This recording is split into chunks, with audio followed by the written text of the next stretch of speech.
Right. Just a few weeks ago, the mainstream media reported that there seems to be a big blue wave coming. So they're predicting that the Democrats not only are going to take the House, but possibly the Senate as well. But now that big blue wave seems to have gone. What happened? Remember, most of American media, most of American entertainment, most of the high-tech community is decidedly to the left, essentially anti-middle class, anti-middle American. So their hope was, historically, a new president always loses power in the first Congress, in the first midterm. That's been true for almost 100 years. It's going to be different. We're going to pick up strength in the Senate. We have an even shot in the House. So the blue wave turned out to be a blue ripple, if at all. What hurt the Democrats, particularly as the Kavanaugh hearings for the Supreme Court of the United States, the Democrats got so nasty, foul, unfair, and vicious, it turned off a lot of average people. The bigger story is the 7,000 young men that are marching to the American border from Honduras. This is existential. This is a different type of level. It's like a barbaric invasion that, well, let's take some Chinese history. When the Mongols came to China, if they didn't ask permission, yet you built a great wall, but they kept coming.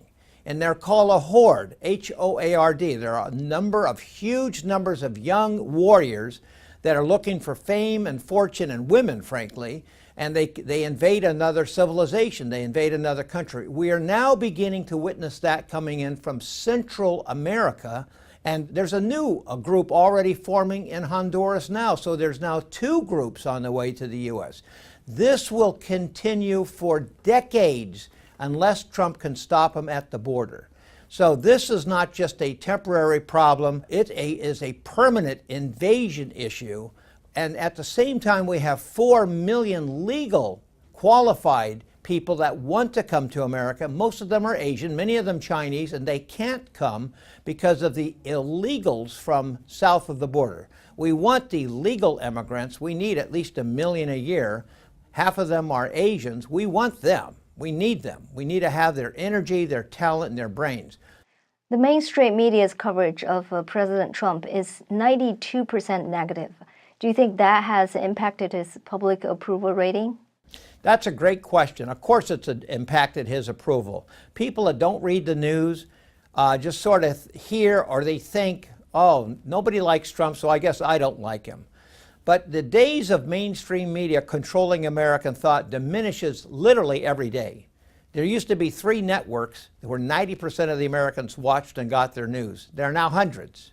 Epic NTD is another example of whole new media that millions of people listen to get honest news. We're seeing a revolution when it comes to news, so the mainstream media is less relevant and less influential. Secondly, most Americans in multiple polls don't trust mainstream media. Most Americans now believe it is propaganda, and they are correct. Thirdly, Trump uses the Twitter. There are thousands of conservative websites and blogs that are putting out a completely different story. Most people that I know do not depend on the New York Times for news or ABC TV. They go to Drudge, they go to National Review, they go to Epic, they go to NTD, they go to other sources for honest information. And that's what's happening. So their power is much weaker than it used to be.